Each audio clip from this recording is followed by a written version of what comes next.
여러분, 우리가 흔히 먹는 이 라면 한 봉지 있잖아요. 여기에 대한민국 경제 전체를 흔들 수 있는 비밀이 숨어 있다면 믿으시겠어요? 네, 정말입니다. 이 아주 평범해 보이는 라면이 어떻게 나라의 물가 통계를 쥐락펴락하는지 오늘 그 흥미로운 이야기를 한번 파헤쳐보려고 합니다. 자, 그래서 오늘의 핵심 질문은 바로 이겁니다. 새로 나온 좀 더 비싸진 라면 하나가 과연 우리나라 전체의 물가 상승률, 그러니까 인플레이션을 슬쩍 끌어올릴 수 있을까요? 어떠세요? 답을 먼저 말씀드리면 그럴 수도 있고 아닐 수도 있다입니다. 아니, 이게 무슨 말장난이냐고요? 어떻게 이게 동시에 가능할 수 있는지 지금부터 차근차근 따라와 보세요. 이야기를 시작하기 전에 먼저 용어 하나만 딱 짚고 넘어갈게요. 바로 리뉴얼 제품이라는 건데요. 어려운 건 아니고요. 기존에 있던 제품을 업그레이드한 거라고 보시면 돼요. 예를 들면 신라면에다가 진한 사골 국물을 추가해서 신라면 블랙을 만든다거나 월드콘을 초코 비스킷을 더해서 월드콘 와퍼를 내놓는 것처럼요. 아시겠죠? 뭔가 좀 더 좋아지고 고급스러워진 버전이라고 생각하시면 쉽습니다.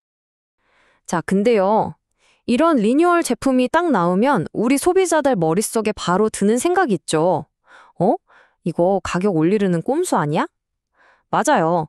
특히 정부에서 가격 올리지 마세요 하더 압박할 때 기업들이 슬쩍 이름이랑 내용물만 바꿔서 비싸게 파는 거 아니냐는 그런 합리적인 의심을 하게 되는 거죠. 그런데 여기서 정말 재밌는 반전이 있습니다.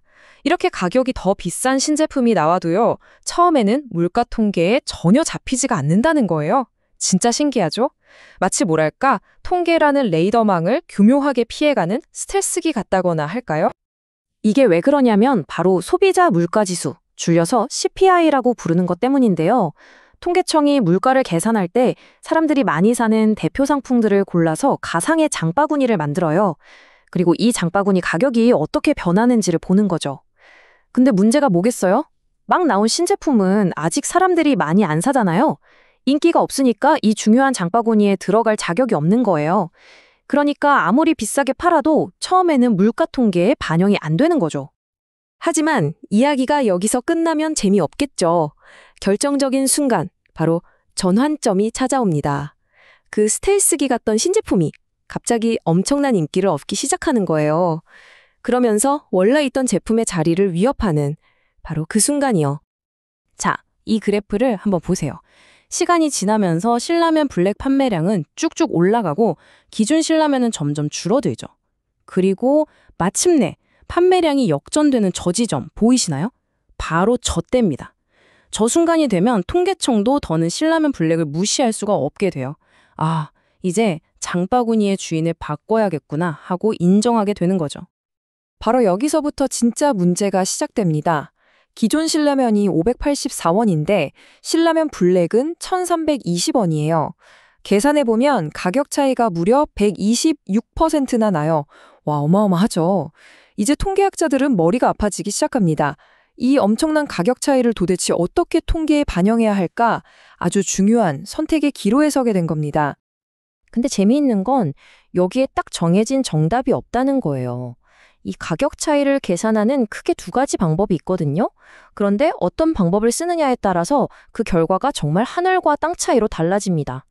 이것이 바로 통계학자의 딜레마라고 불리는 상황입니다. 자, 두 가지 방법 한번 비교해 볼까요? 첫 번째는 직접 대체 방법이에요. 이건 아주 간단하게 생각하는 겁니다. 라면은 그냥 라면이지? 품질 차이 별거 없어. 이건 그냥 126% 가격이 오른 거야. 이렇게 봐서 가격 상승분 전체를 물가 상승으로 잡아버려요. 반면에 직접 접속법이라는 건 생각이 완전히 달라요. 아니지, 가격이 126% 오른 건 그만큼 품질이 좋아졌기 때문이야. 이렇게 보는 거예요.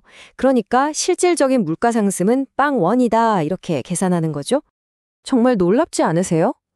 신라면 블랙이 기존 신라면을 대체했다는 이 똑같은 현상 하나를 두고 어떤 계산법을 적용하느냐에 따라 물가가 126% 폭등한 게 될 수도 있고 아니면 그냥 아무 일도 없었던 게 될 수도 있다는 거잖아요.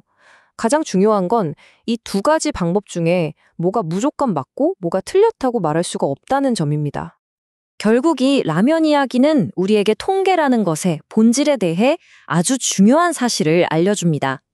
우리가 매일 뉴스에서 접하는 그 수많은 숫자들 있잖아요. 그게 그냥 하늘에서 뚝 떨어진 객관적인 진리가 아닐 수도 있다는 거예요.